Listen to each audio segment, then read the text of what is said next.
Okay, guys, and we're back with another episode of the Seth Solo Side Quest. I'm Seth from the Lonely Stoner podcast, and this is episode 46 of my side quest. Now, in this episode, I'm going to be talking about the Captain America film that came out. By the time this video comes out, the movie would have came out a couple of weeks ago now.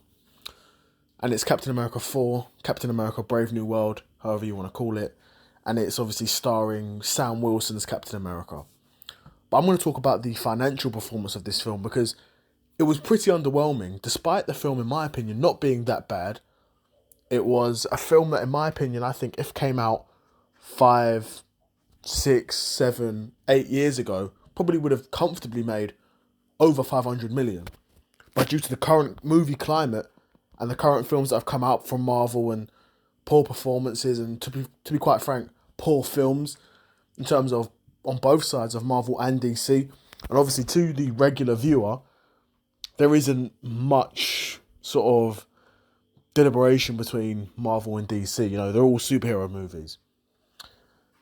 And we've seen the decline. It's been gradual post Endgame that there's been somewhat of a superhero fatigue where they've been releasing movies, more movies than they've ever been releasing before, and more shows to streaming services, etc. There's no shortage of content. And that's sort of, in my opinion, part of been the problem where it's oversaturated. In addition to macro factors in Hollywood where streaming services are a lot more prevalent than they were even 6, 7, 8, 9 years ago. You know, why would I go out of my way to watch Captain America in cinema when I know in a month, 6 weeks time, it's probably going to be on Disney Plus? There is probably a bit of that. There definitely is, in my opinion.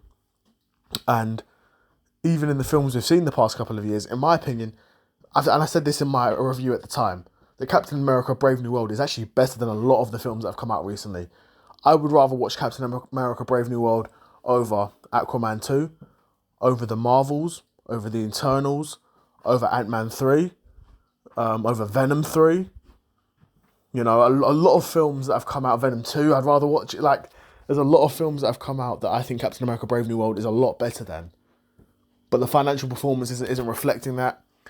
A number of reasons. I think, in my mind as a viewer, this film was going to be pretty much completely separate than from the original 3 Captain America films. And rightfully so, you know, that was a great trilogy.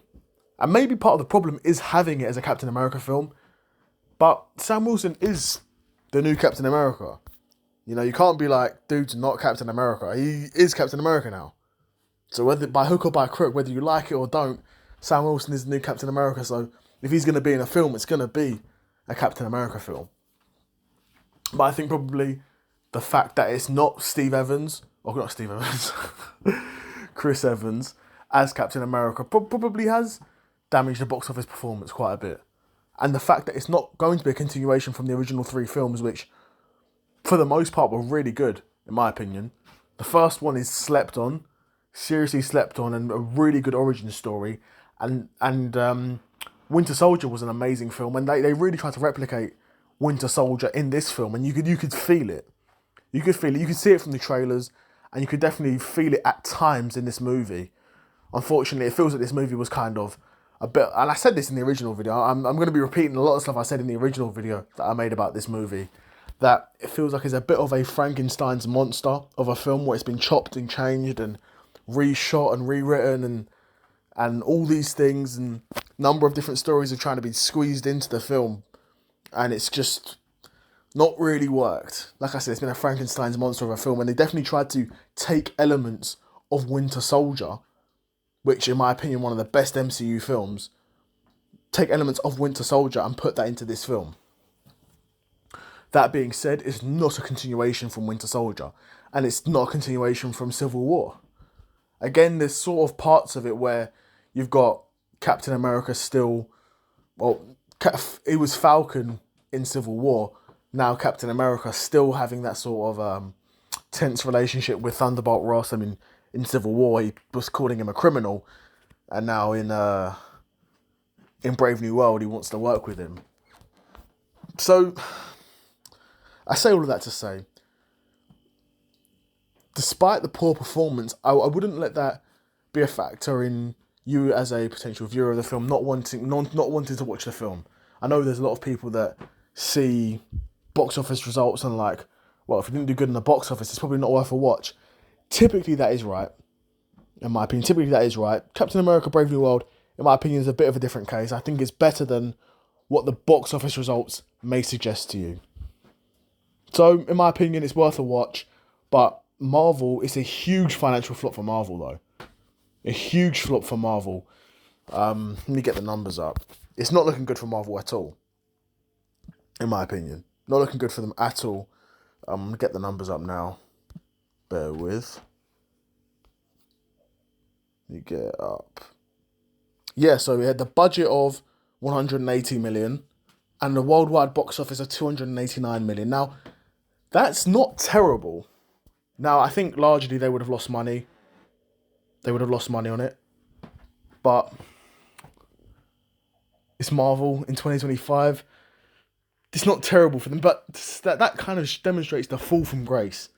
Right, like I said, if this film came out 6, 7, 8 years ago, this film would have done probably double that in worldwide box office gross. Double that. And that's just the film budget. Of course, they always say in Hollywood, the film budget is normally not including marketing. So people often say you can add on 50% for marketing or 100%. To be honest, I've not seen Brave New World advertised that much. But I can see there wasn't even that much CGI in the film as well. But maybe if there was a lot of reshoots, that could inflate the budget a bit. Who knows? Who knows? But if that budget doesn't include marketing, which they typically don't, then they probably would have lost, or maybe just about broke even. So, or maybe netted 10, 20 million, maybe. But not a great position for Marvel, and no doubt this will be on Disney Plus soon. It's worth a watch, in my opinion, though. So if you come across it on Disney Plus in 2 months' time, 6 weeks' time, I would say it's worth a watch. But financially, probably quite a bad flop for Marvel. But yeah, that's it from me. Another episode in the bag, episode 46 of the Seth Solo Side Quest, and I'm out. Peace.